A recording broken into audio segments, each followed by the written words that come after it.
એક તરફ રેલવે ફાટક મુક્ત અભિયાન ચલાવી રહ્યા છે, જેમાં વડાપ્રધાન નરેન્દ્રભાઈ મોદી દ્વારા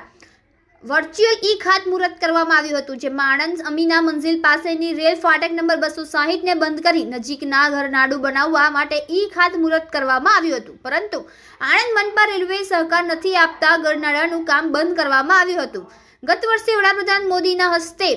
વર્ચ્યુઅલ આણંદના અમીના મંઝિલ પાસેની રેલ ફાટક બંધ કરી નજીકના ઘરનાડું ખોલવાનું ખાતમુહૂર્ત કરવામાં આવ્યું હતું, જે બાદ રેલ વિભાગ દ્વારા કામગીરી હાથ ધરવામાં આવ્યા બાદ ઘરનાળા પાસેથી પસાર થતી મનપાની ડ્રેનેજ લાઇન હટાવવા રેલ વિભાગ દ્વારા 3 માસ પૂર્વે મનપાને લેખિત રજૂઆત કરવા છતાં મનપા દ્વારા શુષ્કતા સેવવામાં આવતા કામગીરી વિલંબમાં પડી રહ્યાનું સામે આવ્યું છે। પ્રાપ્ત વિગત અનુસાર કેન્દ્રીય રેલવે વિભાગ દ્વારા શહેર વિસ્તારમાંથી પસાર થતી રેલવે ફાટક બંધ કરવામાં આવે આ નિર્ણયના પગલે આણંદ અમીના મંઝિલ પાસેથી રેલવે ફાટક 260 નંબરનું બંધ કરી નજીકના ઘરનાડું ખોલવાની કામગીરી હાથ ધરવામાં આવી હતી, જેનું વડાપ્રધાન નરેન્દ્ર મોદી દ્વારા વર્ચ્યુઅલ ખાતમુહૂર્ત કરવામાં આવ્યું હતું, જે વિલંબમાં પડતા તેની પાછળ ગત સપ્ટેમ્બરમાં રેલવે વિભાગ દ્વારા કરમસદ આણંદ મનપાને ઘરનાળા પાસેથી પસાર થતી ડ્રેનેજ લાઇન હટાવવા રજૂઆત કરવામાં આવી હતી, પરંતુ મનપા દ્વારા શુષ્કતા સેવવામાં આવતા આવાગમન પર સીધી અસર પડતા પાલિકા પૂર્વ કાઉન્સિલર અને વિપક્ષ નેતા સલીમ દિવાન સહિત સ્થાનિકો દ્વારા મનપા કમિશનરને લેખિત રજૂઆત કરી રેલવે અંડરબ્રિજની બંને તરફની મેઇન ડ્રેનેજ લાઇન તથા